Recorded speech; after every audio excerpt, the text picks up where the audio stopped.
also known as God's Play Steps. Once again, I'm your host, Upen Ekpo, and today we actually have a full house. Let's start with, let's start on my right. We have, oh, Cute. And I'm Miss Annie. and then we have, Michael. so how has your guys' week been? Let's start with you, Miss Annie. How have you been this week? I've been good. God is good. He grants favors, and I've had favor this week, so it's been a good week. I'm blessed. My family is blessed. It's a good week. Thank you for asking. No problem. How about you, Michael? How's your week been going? It's kind of humbling. I just, I'm on my job. I'm an English teacher. I'm a literacy expert, and there are some things that I, realized I didn't know. So I'm thankful for that, though. I'm learning something new every day on my job. So. Okay. And I didn't know you said a literacy expert. So what does that mean? It sounds like a really high title. Okay. No. Well, I'll just put it to you this way. In my job being an English teacher, teach kids how to read, and so basically it's some of the kind of the ins and outs about how do you teach kids how to read. Okay. Right. So it's not, I would say it's kind of like an official title, but it's just something I do. Okay. So something I've been doing for a long time. Okay. But once again, I'm learning what I don't know and all of my years of working with kids and teaching them how to read. I'm learning if there are things that I don't know. You know what I mean? Okay. So That's always fun. that's really cool that I'm learning and growing. And how about your week, Q? How have you been? This week has been odd, man. And it's only Thursday. So, I went away last weekend for Sunday and Saturday. I came back from having a good blast out there. I went to, San Diego, did a cruise thing. It's just a one-day cruise that we went around. We had a good time. And then I get back on Monday to find out, because I was going through some things. So I was trying to figure out a way to keep my home because I had fell into some financial struggle. I get back to a note that says the 3 days or quit thing, you pay or quit. So I had 3 days to get out. So I've been packing this week and working through all that. And then, a friend of mine died. And I was just like, yo, that's crazy. I've never, I'm pretty young, comparatively. So it's I've never really had to deal with friend death. And this is the second friend in a month and a half to have died. And I'm like, yo, one of them had reached out to me. And she just, out of nowhere, she just hey, how's it going? I missed you. We haven't talked in a while, yada, yada. So we talked. And then just I think that was a week and a half ago. And then boom, she died in a house fire. I thought, because I forget some people's birthdays. I thought it was her birthday because everyone was posting about her. I was going to hit her up hey, how you doing? And then I seen the last post before I went to talk to her. I was like, oh, you're dead. And that was just it was strange because it was yo. So I was dealing with that. And then in my family, there's stuff going on everyone's family, but I had moved away from it, and so I was on my own. I was an adult. I was yay, I'm good. And then since I got put out of my apartment and I'm still working on getting everything back in order, I moved back in with my family. So it's now I'm back in all that and the children and the issues and all of that. But it's good. I feel I always talk to the Lord because I think about it like this, if I was an atheist, I'd be real lost right now. I always like to go from one spectrum to the other. But there's always something kind of guiding, and we know that I take this one verse to heart. Everything works out for the good of those who love it. And so I'm even the worst thing that's gonna happen, there's something behind it. So I just say, Lord, you obviously put me back in here for a reason. So I'm just dealing with that. I had a deep talk with my grandmother and everything. In the process of scrolling through, people are oh, and so I'm just going back and forth and all of this, and then I forgot about today. And then, yeah, so I looked down, he was see you at 5:30, and it was 5:28. And I'm yo, and so yeah, God is still working things out. Okay. Yeah, he does. And it's just life, and that's a perfect example of what we were talking about before, just with just being candid. And this is where we're being candid about just going through stuff, because we don't want to say we're all doing good. Because I'll also say my week has been kind of rough too, just trying to find a home in the process of looking for a home. And I know you guys know that could be kind of stressful, especially in this market right now. And just a whole bunch of dominoes have been falling, so it's been stressful, and just trying to keep my mind focused on God, and just not worry about all the extra stuff that comes into buying a home, because now some people are on edge and things like that because they want this but they can't. So just more so just staying grounded and not letting the pressure and the stress get to me.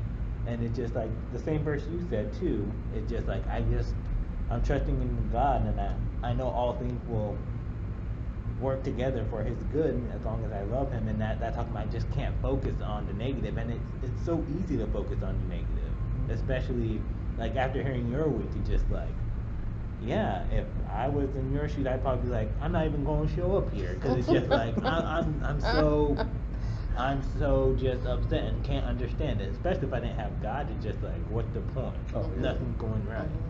But that actually ties into a topic I had, because we were talking about how the church building is not necessary to worship God, but one thing that we do need is fellowship. Fellowship, especially when things are going wrong, when we're having hard times, when we don't know what to do. My question is, though, in today's climate and people who are doing church virtually, how could they fellowship, or is there a way to fellowship virtually? You know, it's funny you bring up this topic because we just had the conference, the Millennial Huddle, and this was one of the topics we talked about. It was a great time, and Corey Smith really brought an amazing word on that. And he kind of talked about how, you know, especially when we talk about the first church, it didn't necessarily mean a church building. But also on the other side of that, you know, there is, I don't want to say a lack of accountability, but it's very difficult to be accountable when you are virtually. It's very difficult to kind of get that help. And so, you know, bottom line, he said, you know, the church should operate much like Amazon, right? And that's what he said, you should do like Amazon. And because a lot of what they do are they fill a lot of online orders, right? You know, I mean, how many people get Amazon things delivered to their house? Like, I swear, every time I go home, there's an Amazon package at my door. But also they have distribution centers, they have physical locations. They even have Lowe's where you can, or not Lowe's, it's Kohl's, yeah. Kohl's where you can take back, you know, products. If there's something you don't want, you take it back at Kohl's. So in that same way, that's kind of how we need to operate, right? We need to be prepared because we're in a digital age and a lot of things happen virtually. But we should all have a place to go to. And for a lot of that, a couple of weeks we talked about small groups. So a lot of that comes into the small groups. You should be able to have a group, even if you're not feeling comfortable going into the church. You have some kind of small group where you can go to those people when you're hurting, when you need something, when you have to talk, and go and talk to them. So would the small groups be virtually, or because I'll be honest, like, and I know you know this too, Michael. Just when I had to teach Zoom, I felt disconnected from my class. So if we're doing church online, would the small groups be virtually? Because like me personally, and maybe it's because I like more so in person, but can you get that same connection through someone just virtually in a virtual small group? I feel like that's a person-to-person sort of thing, because like some people, like they'll be on FaceTime and they feel like it's funny because like you can see it in different relationships. Like my brothers, when we're all together at the house, two of them, they love like being on the phone. They'll be there and they'll just look at each other and they're on FaceTime and it's like, oh, like yada yada, and they feel like they had a whole conversation and they had their connection for the week because it's like y'all are on FaceTime together.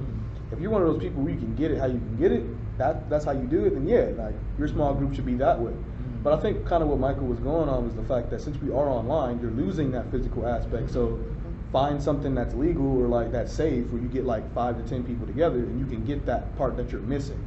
Because you're getting the word or whatnot and like you're getting the lessons and all that music, but you're not getting that physical connection of other people. So if you're one of those people that need that, find 10 people you know are either vaccinated or masked up or safe that you can get there with and do what you need to do.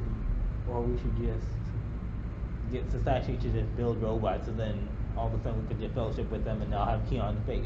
Except you, but you have a robot. Put their There's face on actually the a screen, site, you have know the the test robot. about that. Yeah, I've seen it. It's like a lot, yeah.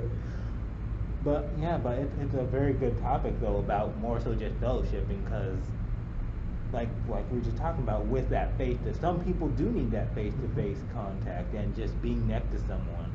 And I could say like when I was doing telehealth therapy through like Zoom and stuff, some clients were connecting with me even though I didn't like it. But then they were still like, oh, I want to do more Zoom. I'm like, I hate this. I can't even do this. Or I had a client who would be crying in Zoom, and I'm just like, oh, hi. Like, I don't know what to do. Like, you're crying, and I can't console you. Just like, I'm just sitting there like, I don't know what to do. I don't. Just sitting there in your underwear with a bowl of cereal. Yeah, but that's sometimes where it gets harder too. Just like, what if someone's sharing something they're going through, and sometimes just we don't have to physically touch them, but just physically being there, we could just sometimes you could just feel the energy just being next to someone. So that's where I feel like if something can be missing for some people. So yeah, I think you're right. It just depends on just the type of person you are. What do you think, Miss Annie? Well, I do think it's a challenge. I think it's a challenge to get that connection when you're not person to person. But I think it can happen, and I think it can happen often. And I say that because as I was doing my internship for Christian life coaching, it was all about the interacting and the connecting and the accountability. That just holding people accountable for things they were saying and planning to do. And I think what happens is it creates in us the need for us to step out of our comfort zone and be more intentional of interacting with someone, because we can draw them in. Whether it's across the room, next to you, or on the phone. We should be able to extend that and to help them. And if they're feeling trust with us and feeling comfortable as we draw, and they bring that up, that's the connection right there, the interaction. Do I have to see your face? No, I teach a class on Monday nights, and one of the students never wants to show her face. Well, I think she's in curlers, but that could be wrong. But she never wants to show her face. But with the correct conversation, the correct questions, it's one of those things. With that correct interaction, she does feel connected, and I only know because she has stated so. So I think it's a challenge. I think this generation, you guys, probably starting with me, this TV generation, where people started back in the 50s when everybody would gather and look at the TV. I think the Zoom and things like that are reminiscent of we sit and watch. You do, we sit. And now it has changed because of, we're talking about all of the technology and all that stuff they have, but because of all of that, it's not just you sit and watch and then that's it, that's kind of it. It's take part in. I think my children learned how to do that when they were playing video games, taking part in, interaction with. So it can happen.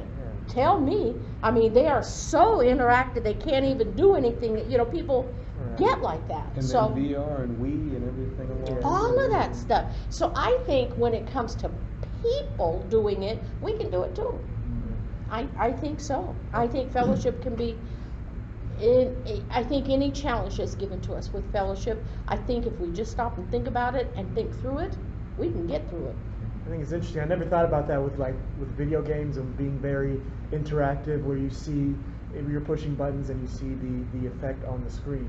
And I think that's really a really interesting thing. I think there has to be kind of a very intentionality about it when we're building relationship. Because whether it's over the phone or over Zoom or anything else, because I'm just thinking with our small group, we meet mostly virtually, but sometimes we connect with each other in different ways. Sometimes we might call each other outside of the Zoom. Sometimes we might hang out or do some things, and so we're very intentional about that relationship building. I think about last school year was rough for a lot of people, right? Because all of it was online, and it was very difficult. I personally didn't like it. I know a lot of teachers didn't like it, but we had a lot of, especially towards the end of the year, had a lot of kids with their cameras off, and it was so hard to engage that now I see kids back on campus. Kids go up to me and say, "Hey, you know, Mr. Rawls, do you remember me? I had you last year." I was like, "Nope, I don't have no idea what you look like," because I hardly ever saw your face, and so I'm like very honest, like they recognize me, but I don't recognize. I had a kid I went to a Wendy's drive-thru. Kid worked at Wendy's. It's like, "Oh, I saw you at Wendy's the other day." I was like, "I don't even know who you are because, you know, I barely saw you, you know," and so with that, if I could have figured out how to be a little more intentional about relationship building with them during that time span, I would have, you know, been able to recognize them. So I think for us that we have to be very intentional when it's over Zoom. We have to look and say, you know, I'm going to connect with you some way. All right, I'm not going to just, you know, make this the only connection. I'm going to connect with you some way and be very intentional about it. Yeah. I've actually had lunch with people over Zoom. You know, just them having perhaps the same thing I'm going to have. For one woman, she was actually Northern California, and I sent her a pizza. I had one too. And we had a wild time. I mean, conversation was all over, but that was, I mean, it was a good pizza and it was an incredible connection. We had lunch together. You know, just being creative, as you were saying, being creative. So the thing about when it comes to Zoom, and like you probably know the exact term, but there's a psychology behind like your space, your environment, what you're in. And so the intent has to be there, of course, but it's like people, and you can attest to this, Mike, because I'm going to bring up a good anecdote. When you're not in a certain space to do something, you're not going to want to do it. You're not going to get it done. Like, and for you guys as teachers, another example, you guys tell like students, I don't know if you guys ever like learned to do this, but don't do your homework in your room.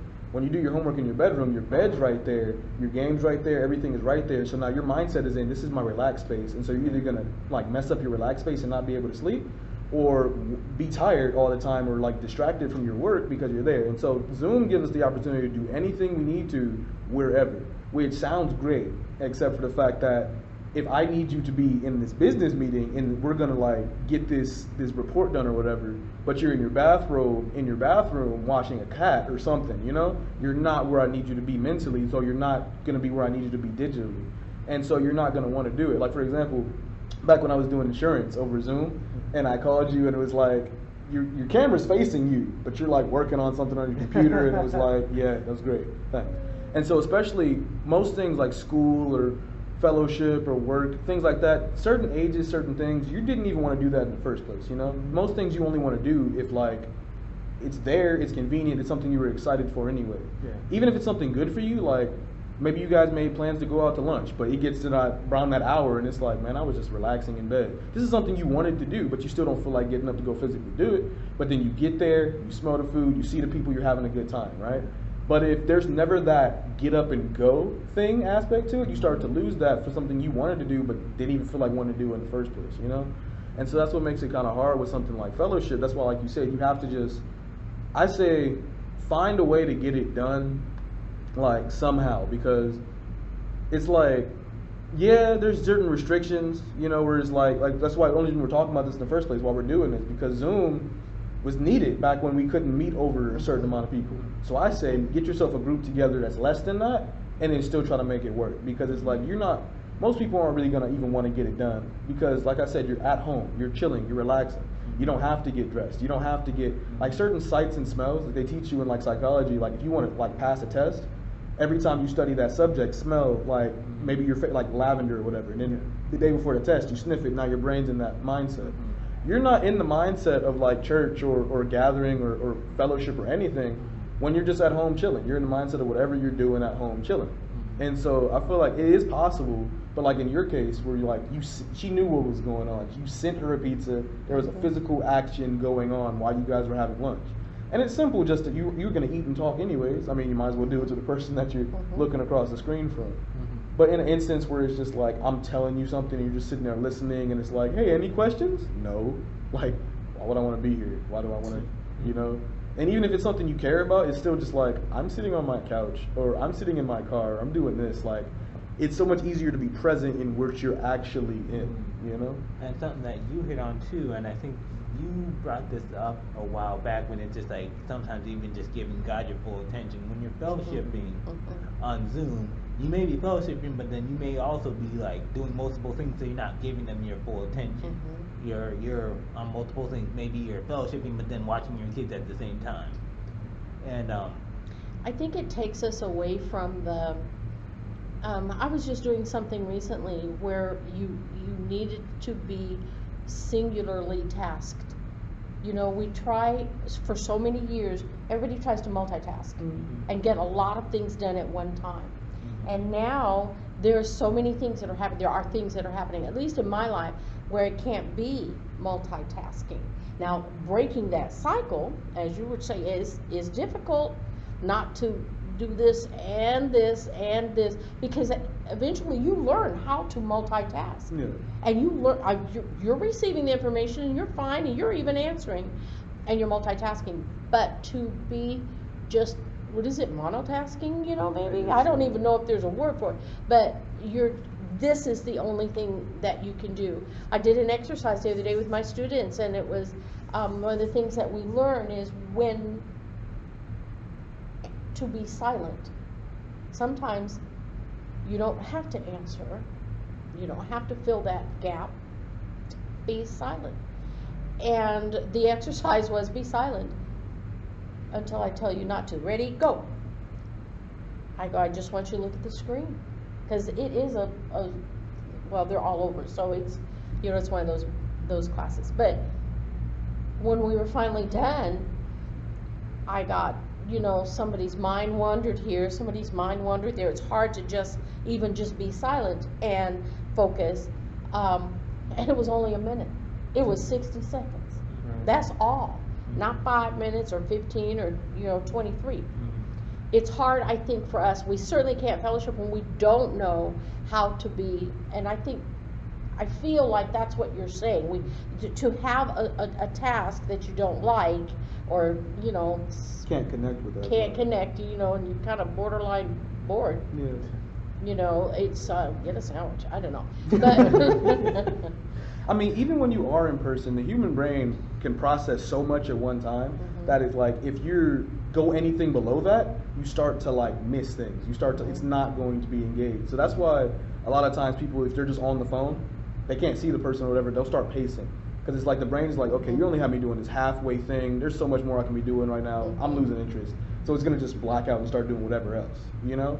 So even in person, when you're talking to people, you'll be talking to them and then you'll notice like a car passing by. Or like you'll be talking to them and then like you'll notice a cat who's like, oh yeah, that thing we were talking about. Oh yeah, but this thing. Oh yeah, but that thing. So it's like, even that's called ADD. I mean, yeah, but it's like a lot of people do that, and so it's like even not trying, you know. So it's like, or it's ADOS. You know what that is? No. Attention deficit. Oh, shiny.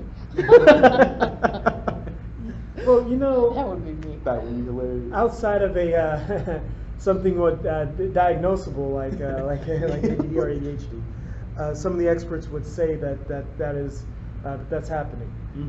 So you know, when people you know, they put some eye tracking goggles on people to see how many times they check their email within about a minute or so. And they would say, well, I only looked at that screen about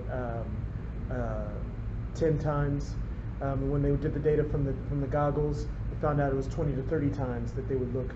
That we are not conscious of the fact that we are moving from information to information really quickly. I forget how long it is. I think we spend time. The average time we spend on a page is about 5 seconds, and that includes the time it takes the page to load.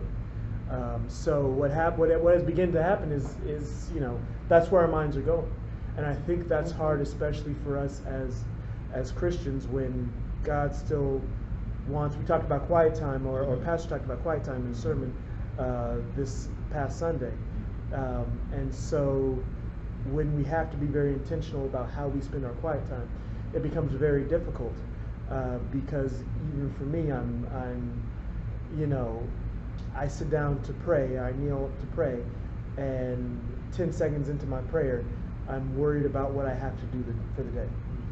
And I can't just give God my entire attention, because it's very difficult. Maybe we can blame technology. I don't know. We've been blaming technology for years. We've been blaming technology back to the printing press, when we said it was going to make people less studious, because you can make books very easily. So we can always blame technology, but it's the question is how do we become very intentional? How do I give, even in relationship building, when I'm on the phone with you, how do I give you the time that I need to give you, because you're going through something and I need to listen, right? Because And that's again, it. my mind is going to wander on other things. The listening, and that you would learn your practice or seek listening skills, active listening, to be able to assist or help. And if you're really doing that, I mean, if you were, for instance, if you were on the phone with somebody, you could still have your pen and your notepad and listen to those key words. Now your fellowship is going to be meaningful, because you're going to be able to write these key words down. How many, they have mentioned that several times, hit somebody upside the head, like you've mentioned that several times. It's like, what's really going on, and be able to draw them out. Ding ding, fellowship, at least a helpful fellowship for them, because they'll feel like you really are listening, and you are, just clinically. I mean, it's like, it's not like you've got your coffee. And I think one thing you said too, I think, and this could be done anywhere, just like if you were going to go out to lunch with someone, like you ordered a pizza for someone and you ate with them, they could easily feel attached with it, like this person still went out their way and ordered me a pizza and we're eating together. I think there is a closeness with that too, just you ordered a pizza and you guys are eating together.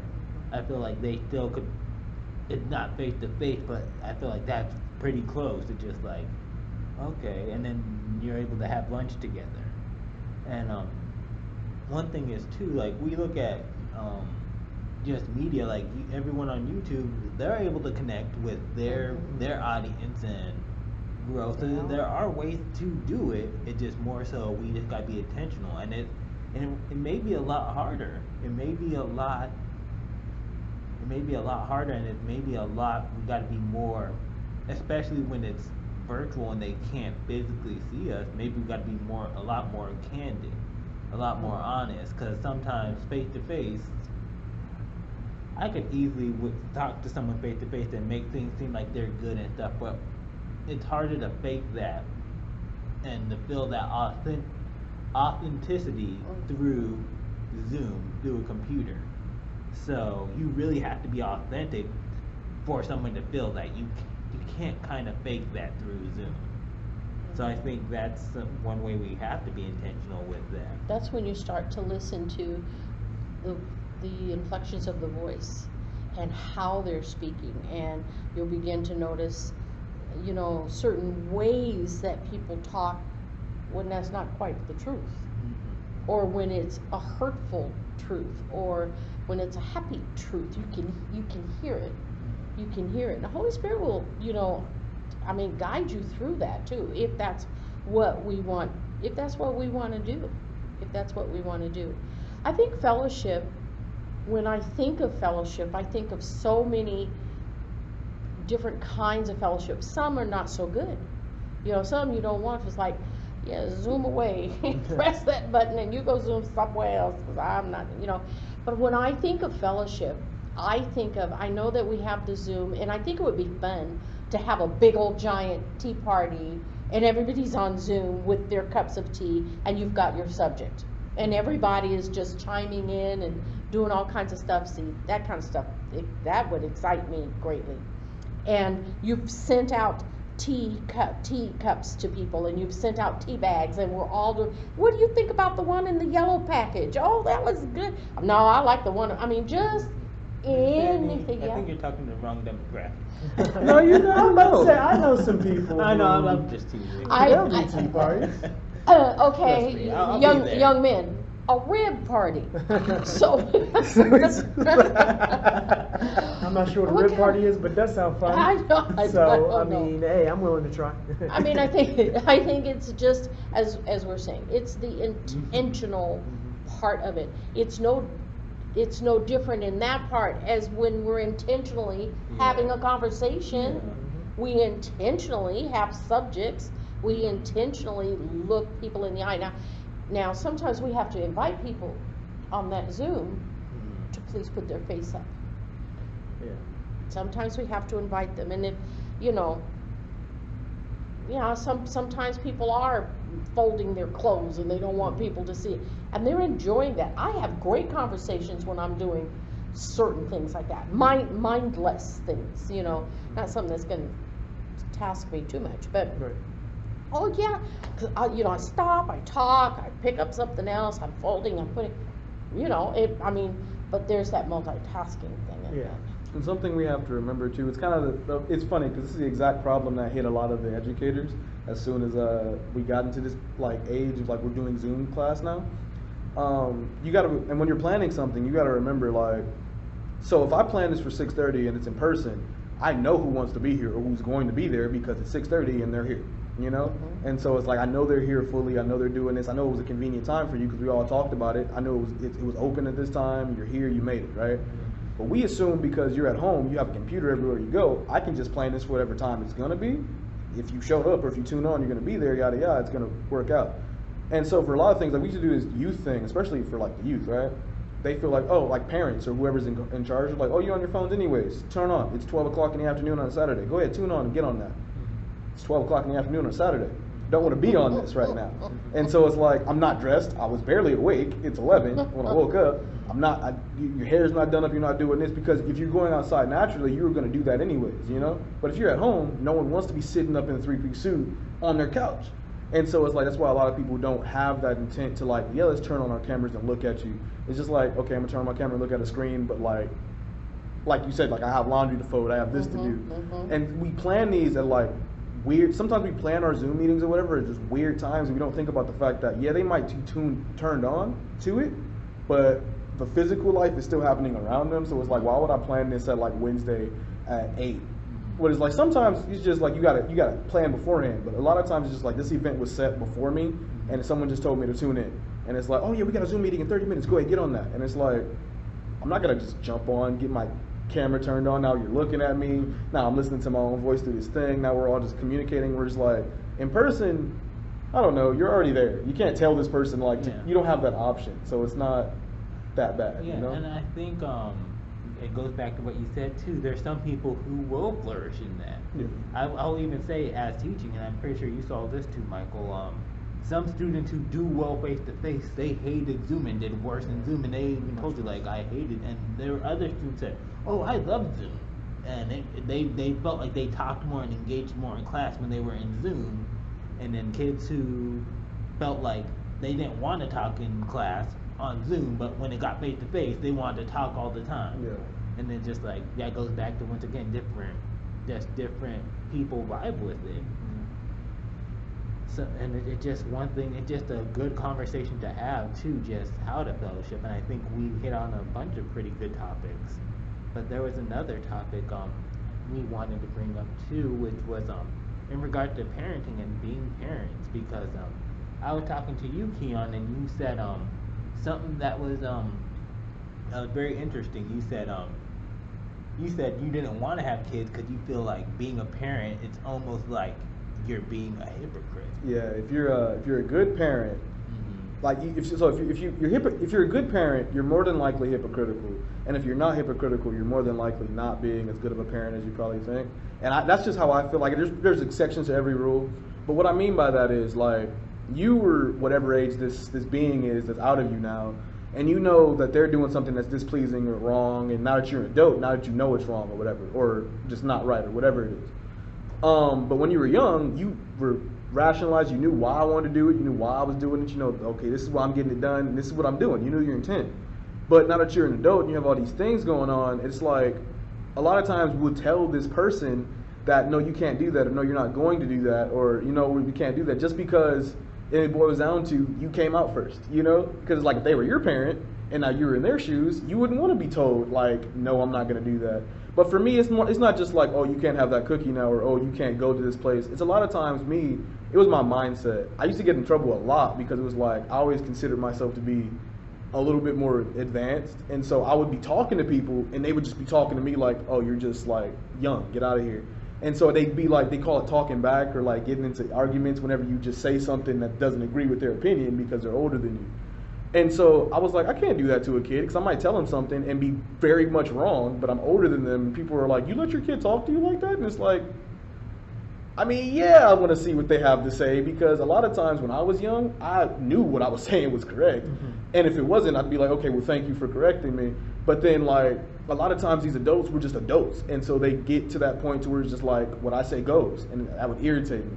So it's like, I don't want to do that to a kid. So if I let them get away with that, I'm not being as good of a parent. Everyone's like, what's wrong with you? You better smack that kid. They're talking back. But if I don't do that, then I'd be going against me and being a hypocrite. And now I'm letting them just, you know, not be them because I feel like I'm an adult. I know better. I don't want to look like I don't know what I'm talking about, you know? And we do that with all sorts of things. Mm-hmm. But you guys have kids, so go ahead and throw that on me. You guys have kids. Let's hear it. Who wants to start? I have a lot I could say. Okay. I mean, I was about to say, I think we should lead with the wisdom. I think we should lead with the most experience in this on this page.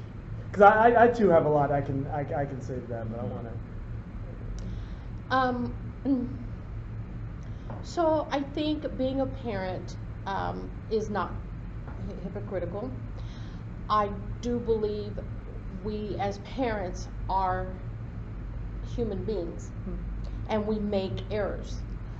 Every first child gets the benefit of the errors that their parents are going to make because they're the first child. And as it goes down, if you have a bunch, you know, the younger ones, if they're wise, observe. They see what you should do, what you shouldn't do, all that kind of stuff will get you in trouble. I ain't going over there. That kind of thing. And I think it's just a learning process even for the children, because they're born here, they're born sinful. We don't know what the sin is sometimes. It manifests itself differently. That's a story for another time. But you can have a baby, the baby you had the other day, too cute, by the way. You can have a baby and you have been doing nothing but loving on this baby its entire life. And it gets about 6 months old and it looks at you and goes, "Fire!" Who taught it to do that? Yeah. It's innate. You know, it's just innate. And so there are some things that are innate that we need to stop. They were innate in us too. Doesn't make us hypocritical. It just means that that was part of the nature that was in us when we were born. So we already know that it's wrong because somebody told us eventually, don't slap your mama. So we now need to tell our children, don't slap your mama. Now here's the other thing. I think that it is a parental responsibility to teach their children not only obedience but respect. Just like there are those of us who don't respect our Lord. He gives us so much. He gives us all these chances. He tells us what to do, and then we still say, okay, all right, and then we go right over there and do what we're not supposed to do. And what does he do? He will correct us. Sometimes he'll let us go ahead, stub your little toe, you'll be back. But he corrects us the way that we are. So he gives us a model of what we're supposed to do with these children that we're raising, that we've been blessed with. Yeah. You know, they're ours for a limited time. And whether we leave here, this earth first, or whether they leave first, it's still a limited time. And we are to do the best that we can with his help for them, to teach them. I have 3 children, all raised in the same household. Different as night and day, almost all of them. Now, I have one that's more different than everybody else. But as I watch them, and I can watch, you say, age is what you really meant, but I'll take I'm it. an experience. I'll take it. You know. I am now watching my grown children replicate what I did for them. Sometimes it's just traditions of holidays, Yeah. but a lot of times I hear me. It's like, oh, those are my words there, you know? It's like, did he just and what I'm hearing them say are things that came from my mother and my Yeah. grandmother, because they were not wrong. Were they perfect? No. Am I? No. Are my kids perfect parents? No. And their kids aren't perfect kids either. But I'm watching the good stuff get repeated over and over. It feels good. Mhm. It feels very good to watch them, insist on politeness. To watch them when they go somewhere, we don't do tantrums and stuff. I don't know we don't do that. You best get up if you're gonna be doing all that. But to watch all of that, I think parents are just called to do the very, very best that they can. Because I can imagine the parents, even in biblical days, they had some challenges. I couldn't imagine being Peter's parents. He was already had a temper. You know what I mean? It's like, boy, get up and get those fish.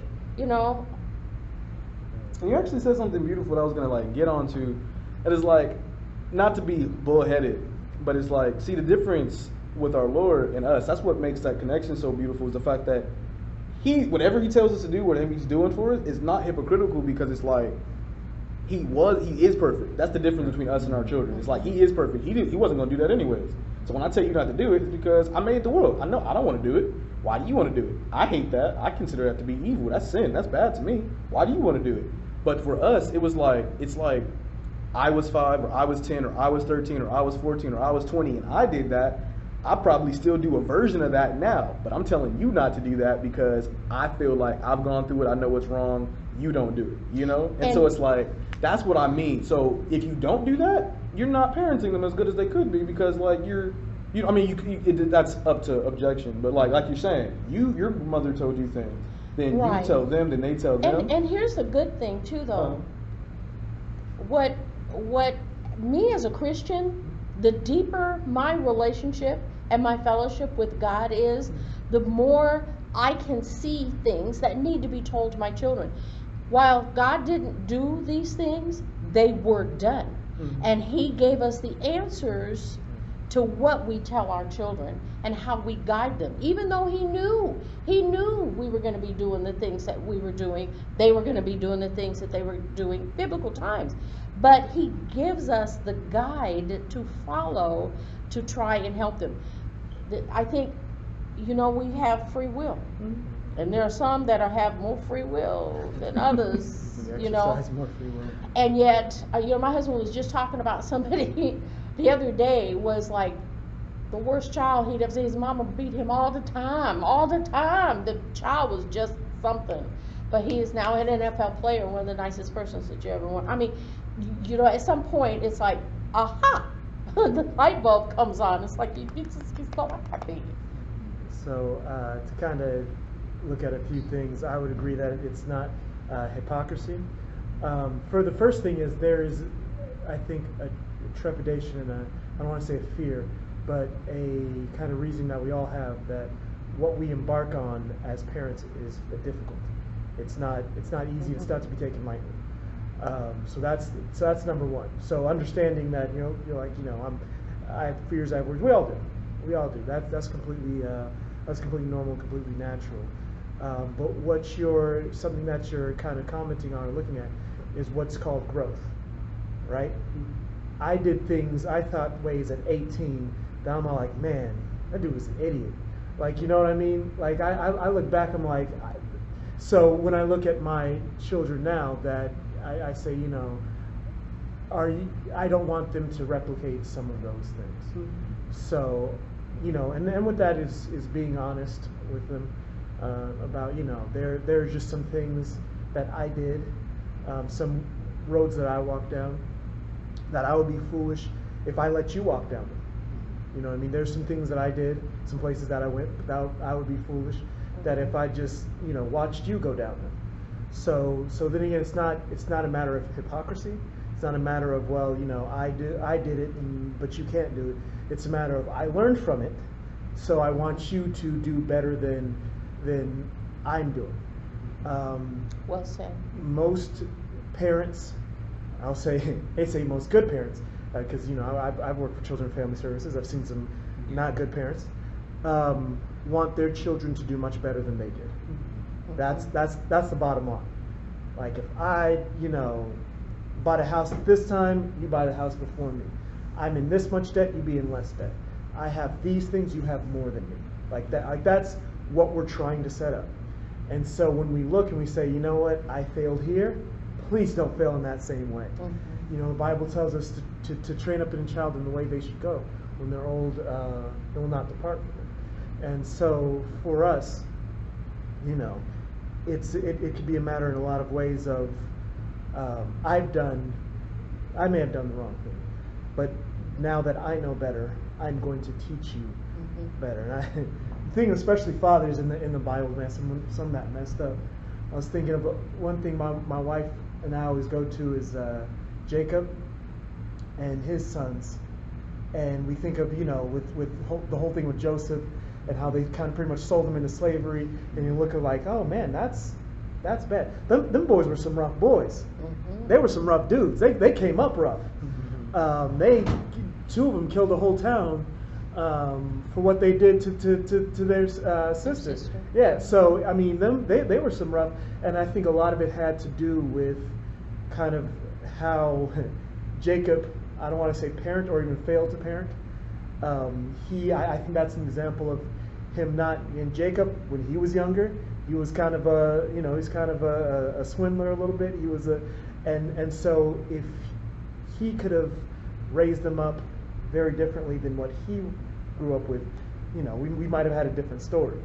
I think about David, right? And I think about his children and all the things that his children did. One of his sons tried to kill him. You know what I mean? And so, you know, when we have that moment of saying, okay, I see what I did back then. I failed there. So let me tell you how I failed so that you don't fail there. It's the word we're really looking for, then instead of hypocrisy, is growth. You need to watch us, and I'm watching my parents grow. They're in their 70s, and yeah, they're in their 70s, and I'm watching them grow, and I'm recognizing their growth. As being someone older now, when I'm younger, I might say, oh, they were being hypocrites. But now that I'm older, I'm saying, okay, they're actually, what they're doing is they're growing, you know. And so that's something that we have to kind of make sure we make clear to our children, is that it's a level of growth. And one thing I'll say too is, Keon, what you're saying too, it's actually the right mindset to have when raising a child. Like you just said, you don't want to, when your child does talk to you, you don't want to be like, oh, don't talk to me because you don't know anything because you're too young. That's the right mindset to have. Don't care about what other people think or say. Because in society, we're so focused on what people think about in society, and we'll raise a kid just because what society says we should do, with whether if society is wrong or not.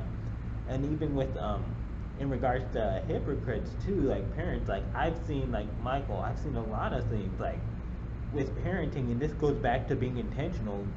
To be a good parent, you have to be intentional. You have to sacrifice. You can't watch. I'll just throw this example. Like you can't watch Squid Games with your 5-year-old, but some parents will. You'd be surprised, and they'd be like, "Where'd they learn all this stuff from? Like, what are you watching with them?" Like sometimes you have to sacrifice. I can't watch certain things until my children are asleep. That may be 10 o'clock, but you have to do that sacrifice. If you don't care and you watch it with them, don't be surprised and they'll say, don't say this, but then you're watching and laughing at things that contradict with what you're saying, and they're gonna pick up on that.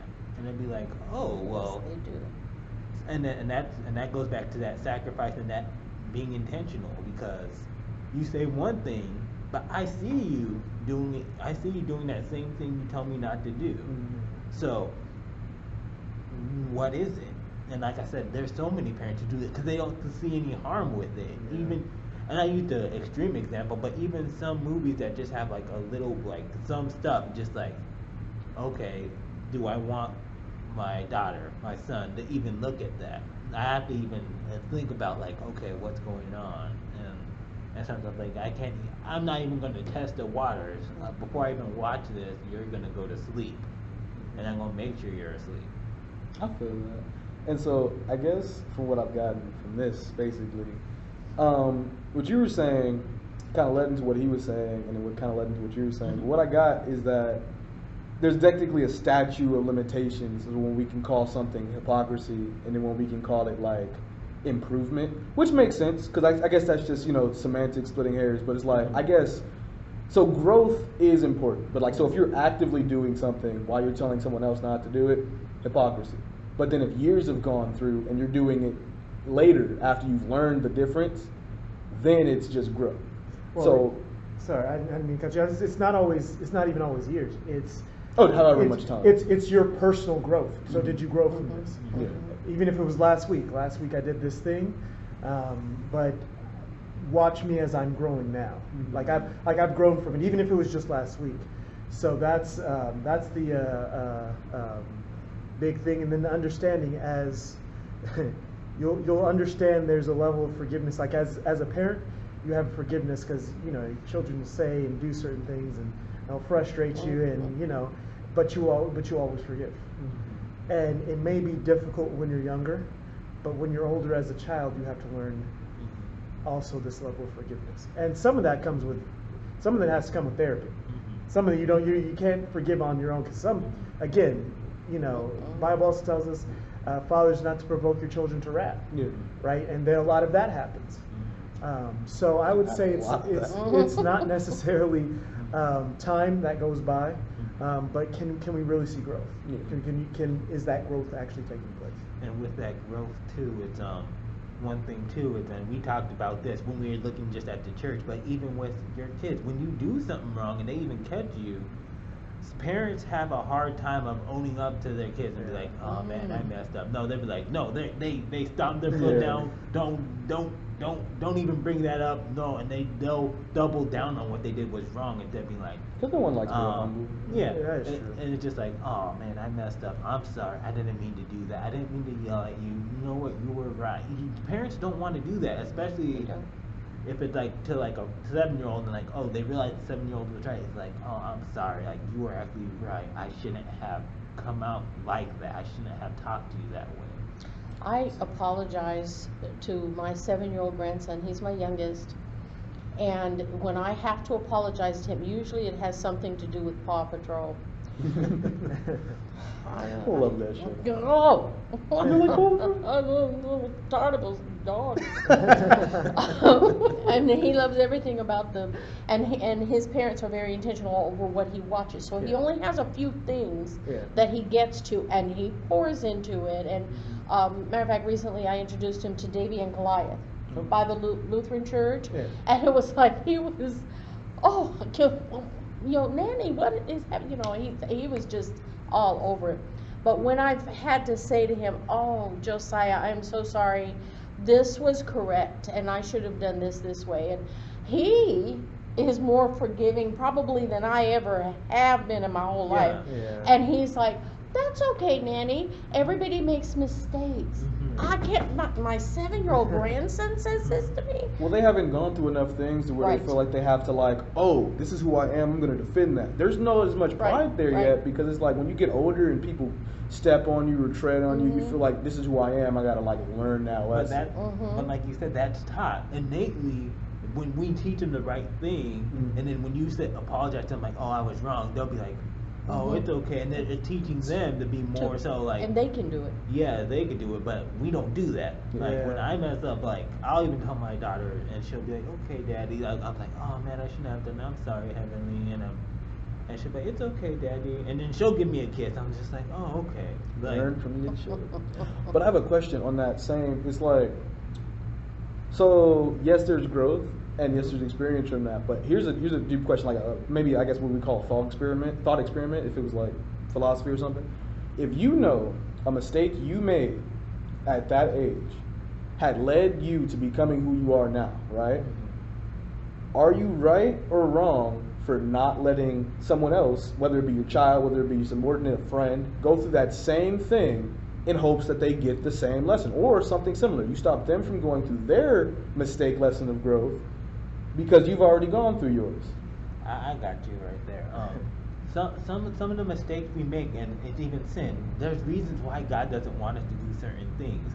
Maybe you went through it and you learned a lesson, but sometimes you still reap from that mistake you made. Right. And it's like it's a constant battle. Like maybe let me just think of something. Oh, maybe someone introduced you to pornography at the age of 5, which happens. Yeah. You're at the constant battle. You may be over it, but you have to always be constant about that. And it's like, I don't want my daughter, or I don't want whoever to have to deal with that same issue. That's not even going to be an issue with that person. Same with drugs. It's just like, I don't even want you to have to even worry about being addicted like I was. Okay. So it's more so, it's like, I feel like that's how come God wants us, gives us certain things He doesn't want us to do. I look at it like sex. Let's just use this as an example. God wants us to have one partner. You know why? Because if you have multiple partners, you have multiple people to compare your future spouse to. But if you have one partner, you're not comparing them to anyone else. So there's nothing to even hinder it. Like, oh well, this person did it like this, or X1. It's like you don't think that because it's nothing you experience. You only experience this one person, so there's no outside experience. There's not like, oh man, I missed when I used to get so high. You don't have those thoughts. You don't miss that sin or that feeling. So some parents are like, yeah, I don't want to have you have to go through the trials I have to, that I'm still going through till this day. Yeah, because of something I did when I was younger. Now, yeah, you hit it right on the head. Sin will cost you something. Yeah, sin will cost you something, and so the idea is, as parents, we want you to be set up, so much more than what we were. Going back to that verse you even just said, that's how God says raise up a child, because there's certain things you could do. They could learn from it and move from it, but if they experience it, there's still going to be something, a struggle that they're going to have, and then we're supposed to set them up to be as successful as possible. So I don't want you to have to deal with any of this. I'm going to set you up and raise you up in a way that you won't walk away from God. You won't even have certain intentions or certain I can't think of the word right now, temptations to move you away from God, because you didn't experience some of the stuff I've experienced. And I can use this example. A lot of young people don't know this, but as your brain is developing before the age of 25, if you use certain drugs, alcohol, it creates neural pathways that are impossible to break when you're older.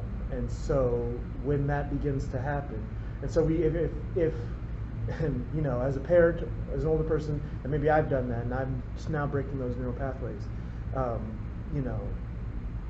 wouldn't want you to do the same. But you don't necessarily have to experience that. I know for a lot of us, we believe that we have to have the experience to know better. Part of the point is kind of learning from other people. If that wasn't the case, then most of the Bible would not be recorded. You know what I mean? It wouldn't matter, because we have to experience all over again. I would be wrong to set up my children with a certain amount of wealth, because they need to have the same amount of same struggles that I did coming up. So no, you don't get to. And unfortunately, a lot of black households, we see this happening, where we don't leave inheritance for our children because we don't want, that whole idea of I struggled, so you need to struggle is not how other groups of people, trying to be very politically correct, not how other groups of people have created their wealth. And so like I know Asian cultures, they pour into their children and their wealth, and that's a perfect example. Like they'll be like, "You're gonna be set up better." That's ingrained in that culture. You're gonna be set up better than me. Well, since you pulled out a culture, I would say the Jewish culture is the very same way. Yeah, very same way too. And Yeah. you know, they say that. I want to say, hopefully, I'm not getting too off topic, but this was something that was told to me. I don't know how true it is, but in the Jewish communities, the dollar goes around 23 times before it leaves.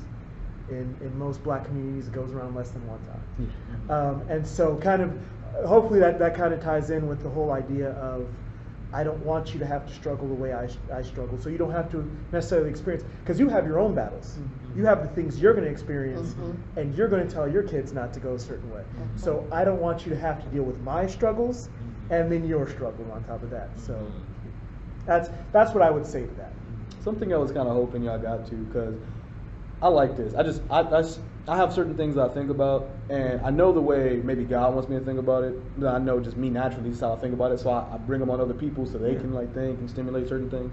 But one thing that we didn't really get to, that not just with parenting, but this is kind of the same argument that comes with like non-Christians and Christians, whereas like they often accuse us of being hypocritical because it's like, oh, you went through this, but it's like, what about me? And so I love the fact that you brought up that whole if everyone had to go through everything to get it, the Bible wouldn't be relevant. That was perfect. And so it's the fact that like, I'm never for, like, I'll never know what God's going to use who for what, you know? Like, I often think about it like this. People were often mad at, like, you know, Judas or, like, anyone who did anything wrong in the Bible. But honestly, he was a tool. That's why Jesus came down and forgave him, you know? On top of the fact that he forgives. But came down and wanted to talk to him, but he ended up killing himself because he couldn't live with it. But it's like, everything that happens, God is using for something. So I never want to be that person where it's like, what did I just change in your story? What did I just change for all of us because I didn't let this happen, or I did let this happen? So that's why I think about it like that. But then there is that other part too, where it's like you said, maybe God allows you to go through something so that you can stop them from going through something, so that they can go through this to allow the next person to do that. And so it's cool, but it's not just with our children. We do it with each other too, you know? So glad we got to have that talk. Miss Annie, what is on your brain, ma'am? I'm just listening to you young men. Yeah. I'm concerned. I'm concerned because and thank you for saying the things that you said. I don't want you to think of parents as being hypocritical. You know, I'm concerned. Simply because we are all human and we do go through things, and thank you Lord that I went through whatever I went through, because who I am today is who you want me to be. But that's not the same for my daughter. Or my daughter once told me, she said, Mom, do you remember when you punished me I was grounded for 6 months? I said, no, I don't remember grounding you for 6 months. She goes, yeah, it's because I got a B-. I said, did I do that? Because to ground the children means to ground myself. I can't see me. Somebody's got to watch you, you know? And so she said, you did. And because I did, I don't remember it. I really don't. But I believe her. She said because I did that, she graduated Gold Seal. And she is now working on the second part of her second doctorate. You know? Yeah, I mean, she's pretty amazing. Plus, she can take apart and put together a carburetor. Made yourself a little perfectionist there, did you? Yeah, unfortunately. She says that I'm an A personality, and I don't think that I am I? Oh, okay. No, I'm actually really thinking, because I'll be honest to tell you, I don't see I you as didn't a see me like personality. that, but Maybe with your kids, that might be. perhaps. Yeah, some people are different with their kids. Yes, I think our testimony to people is important. And I think we can only have that once we go through all this stuff. Somebody once wrote that you're going to stay in class until you learn the lesson. So you keep learning these things, and sometimes when we repeat things, you know, it's like we're still there. Lord, didn't I learn it the first time? I'm a very impatient person. It's like He wants me to learn these things, and I want to learn these things, but, you know, just take me from A to Z. I promise I'll do everything in between, I promise. but he wants me to go through B, C, D, E, F, G, so that I will know what to say to my children. My children are, I won't tell their ages because they'll hurt me, but they still come to me as their mom and will ask me thoughts about certain things, and that's a blessing. That's a blessing. I know too many people my age who have kids that won't talk to them, and because they were hypocritical, you know, I think, you know, or not even trying to parent. It's not the perfect parent. It's the, are you trying? What are you doing? Are you doing the best that you can? Because I think inherently we all recognize that our parents did the best they knew how. We get to that point, you know, we do. And a lot of times we don't get there till after we have those children ourselves, you know. It's like they did the best that they knew how to do. And so when we see people who aren't, it's like, what are you doing? You know, it's like, but really? And then we put our stuff. If it was me, I would have done this and this and this and this, when truly it's not me, and it's not my path, and it's not my life, and it's not my story to tell. You know what I mean? I don't know. I'm just it's just very interesting listening to young people today. My daughter also is a teacher of very young ones, and when she sometimes shares some things of who's running households, you know, there's something up my back that just sticks straight up. It's like, a 4-year-old decided all this and said this and did this. I said, what? I don't even see. Father removed me from teaching those young kids when he did, because I don't know that I can do it. But that goes back to even parenting and some of the stuff. That's like what I said too, like parents letting them watch certain things and almost no boundaries. Because I've worked with kids, 4-year-old, 3-year-olds that run the household. But when they come to me, they're just like, because they want completely different structure. They want structure. And with kids, they need structure, and sometimes we think like, oh, too much structure. No, there's no such thing as too much. If a 4-year-old does something and they get punished for it, they need to know that, okay, every time I do this, this is bad. Not one time I do this, I get punished. The next time I do it, oh, it's funny. Oh, they don't, and then their brain can't wrap around like, well, what is it then?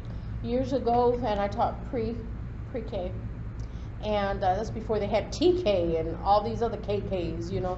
But I taught pre-K, and my whole job was to prepare them, of course, for kindergarten at that school. It was a little private school. And there was a certain expectation I had, even though they were 5 or barely 5, there's still a certain expectation that Miss Annie had. And I love you. I'm going to show you how to do this. We're going to rise this up, and you're going to do the best that you can, because that's my expectation of you, is that we're going to do this and that and the other. Well, I had a parent come to me, the mom and the dad actually, and the little girl, and she was just doing something at home that was like not okay, and they said, she keeps doing this, we don't know what to do. And I thought, tell her to stop. Tell her to stop. You don't tell her to stop, which they did. She's a fine woman now, but I mean, it's like, or can you tell my son to go outside and play, because he won't go outside? I'm having issues. I don't live in your house. Who is? Your job. You know, I'm the teacher here, but you're the teacher at home, and you're the first teacher. And if they can't look at you as some kind of a guide, they can't look at me. And they only get you for only a certain amount of time. This much. I think the difficult part with that is you had to literally go to school and study and get certified to do what you do. So we know if anybody should be good with these children, it's you. But not everyone, like we're just going to be completely honest, we're adults, we all have genitals that work and function. Sometimes you just go out and bump them and you get something you weren't ready for as a person. I knew you were ready for it. He was going to do something with it, whether you're ready or not. But you're not ready. And so a lot of times people just have children and it's like, well, the responsibility's on me now. But you're certified, so I need your help. But here's the thing though, is, cause I've dealt with this, is going back to being intentional. Cause that happens, but yet, I've taught parents what to do. You can't do X, Y, and Z. And parents, sometimes they'll say like, oh, okay, or it's too hard, or they'll say the right things like, oh, we never do that, and the kid will be like, we watched Chucky yesterday. I'm just like, Yeah, I'm like, who am I kids will gonna tell on believe? you. Yeah, the kids, because They'll tell on you. they don't know what's right and wrong. What's a So good they- example? That just shows that people oftentimes get so disconnected from where they were. And so it's like I feel like the way to be the best parent is to, one, acknowledge where you are now as an adult and get that growth, but two, to never forget the mindset, the ideas, what you were going through when you were that young. Because now, if you start trying to treat this new life, this young life, as if it's an adult, like if I go and you say something crazy to me, I expect you've gone through a certain amount of years and know you're not supposed to talk to people like that, you're not supposed to do this, you're not supposed to do that. And so life has shaped you, so I don't have to give you as much leeway or do this or learn that, or I don't know what to say to you. So I can just either ignore you, treat you differently, or ask, hey, can you talk to your boy? But you can't treat children how we do adults, to a certain extent.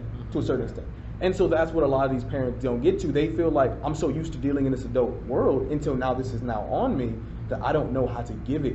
So they'll either go too much, rainbows and candy all the time. So they feel like they have to go down to when they were children and now it's children time. Or they're just gonna like start treating them like an adult. Hey, here's your cup of coffee, here's your donut, get out of here. You know, and it's a like, lot of times that's what happened when they were younger. Yeah. And actually that's what happens with the hypocritical cycle when parents will. A child who sees their dad hit their mom, they may hate it. They may, I hate my dad for doing that. The likelihood that they're gonna do it is very It's high. pretty serious. Yeah, and they'll be like, they're gonna do what, because that's what they know. Mhm. That's what they see. And then they may hate that they do it, but I had some children once come to me on the playground, and they said, little so and so has a knife. He was 3. I said, a knife, and I'm thinking, did he get something from lunch? He had a pocket knife. And I was like, well, what are you doing with this pocket knife?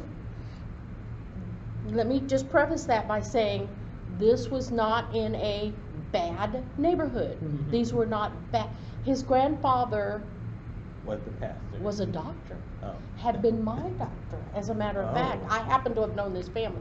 But at any rate, this little guy had this knife. I said, where did you get the knife? And I'm intentional with questions, especially with children. can't prime them. You just gotta say it, sometimes. It was like, where did you get the knife? And his uncle. Why did your uncle give you that? To protect myself. Treating them like he's old. From who? Everybody else is 3 years old. What, I don't understand. They weren't in my class. I don't know what they're saying. What? Baby, what you said? I don't know what they're even talking. I can't hear them. So I approached the uncle. Uncle came to pick him up. Uncle, he had a knife today. He said that you gave, now I'm still very, Yeah. he said that you gave him that knife. Silence, there is my silence, because if I wait long enough, you're going to talk. Mhm. That's just the way it works. And so, Uncle did. Uncle said, well, yeah, he said that some kids were picking on him. I go, they're 3. If they tell teacher, we try to work it out. They're learning social graces here. They're learning how to be, for a long time, they played with each other just side by side. Mm-hmm. Now they're playing with each other, and they're learning. Share, all that stuff. Uncle carried a machete down his. I did. I was like, I'm thinking, oh my Lord, it's in the family, Yeah. Uncle, you know what? Well, I want him to protect himself. And it's, oh, okay, Father, give me the right words here, because he's got a machete on his person, Yeah. and has given this 3-year-old a switchblade, and thinks that it's all okay. Because in a certain realm, like logically speaking, makes sense. Trouble, give yourself an edge to evert trouble. But then you have to think in a more like social society. Like say we were back, like I hate using this word because we didn't evolve, but like evolutionarily or like primitively, okay, something's picking at your hut, your tribe or something. You have a stick, he doesn't have a stick, upper advantage. And so to protect oneself is natural, and to think like, what can I do to make protecting myself easier? But then you have to we've civilized, and so we've learned that you don't do that with a knife. I'll say At a Christian school. Yeah. Thank you very much. apology. I'm feeling racist. As much as we've civilized, we still, if we're not careful, and this is we can go back to the whole hypocrisy thing, because a lot of us parent from our trauma. Yeah. Yep. If we're not careful, if we don't work that. So if you have children, go get counseling, so you don't parent from your trauma. So we don't know. So and you never know where his trauma came from. You never know when he was attacked, and he didn't have a knife, and so he said from this point on. And so once again, we want to pour into our children what we didn't have a lot of times, so that you never experience being caught without a knife. Yeah. I'm going to give you a knife. And I think, in the moment, the answer is don't come to school again with a knife, or else you can't come to school. But a little bit deeper, you move a little bit deeper and say, well, why did you, or why do you think, or why do you feel like you need a knife? And this little person, I had the oldest aged group in that particular preschool, and I had a waiting list, which I kind of never knew, really. I didn't know, at least at first. I had a waiting list of people who had, 2.5-year-olds that wanted, by the time their child got to that age, wanted them in my class. And his folks had been one of them. I kept thinking, there is another classroom. Please, there's another. What kind of retraining did I have to do? And I think, when we're we're doing that parenting thing, as you were saying, they aren't ready for all of our words and all of our adultness, but they are ready for our honesty.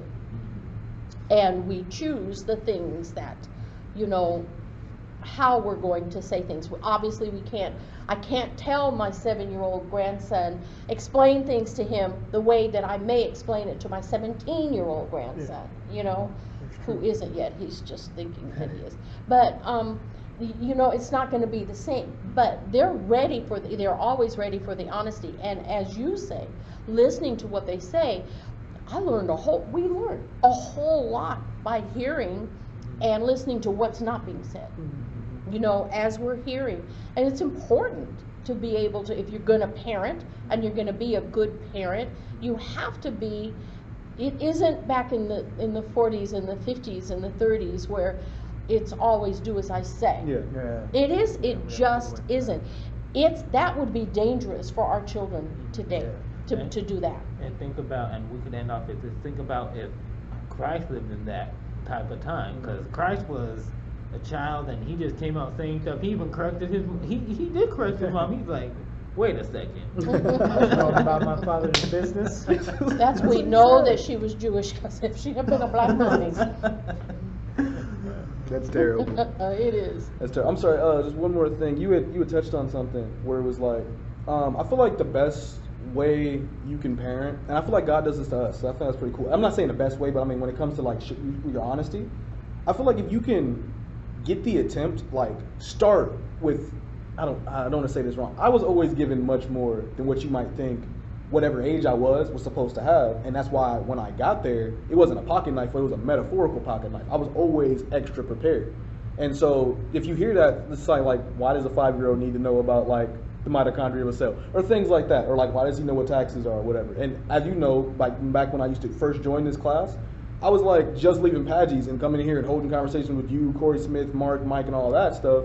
That's why I feel like if you can, you start feeding them the honesty you would the 17-year-old. Like don't go too far. Don't start talking to them like 25-year-old. But you find a limit, you feed that into them, and then once they prove to you that they're not ready, you don't assume it.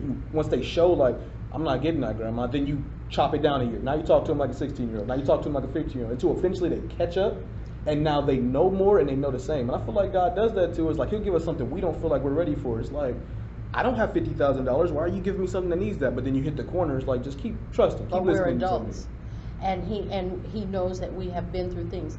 Like you, I was raised with adults. Yeah. Okay, I'm an only child, raised with 2 generations above me. My grandmother raised me. Same. So there were so many things that were in my mind, and if I didn't understand, which was a lot, even though I didn't say it out of my mouth, I didn't understand a lot. So my mind made the answers to what they needed to be. And they were oftentimes, I'm sure, incorrect. When I went to first grade, I was reading on a third grade level. And, I've just been a prolific reader ever since. But and my folks were not honest. My grandmother told me that, depending on the color of your coffee was how you got the color of your skin. So if you had a lot of cream, or if you took it black, that's how you got. I believed all that. I mean, it was like, my grandmother had lied to me.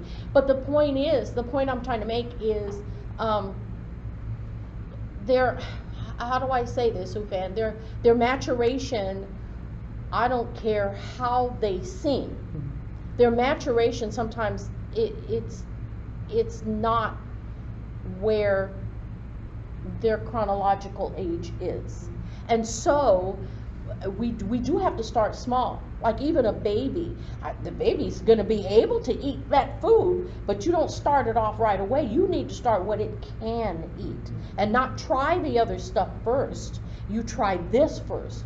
Now, if he excels and you can get more, okay, get that boy a hamburger, But if he can't, you haven't done any harm, because you can do harm by trying to teach things that shouldn't be taught yet. You can do some big harm. I suppose. And So. I my opinion, I'm Oh, just. no. I completely honest. I'm with you. Yeah. I just feel like sometimes we stunt the growth of those that could have been great because we feel like you're not ready.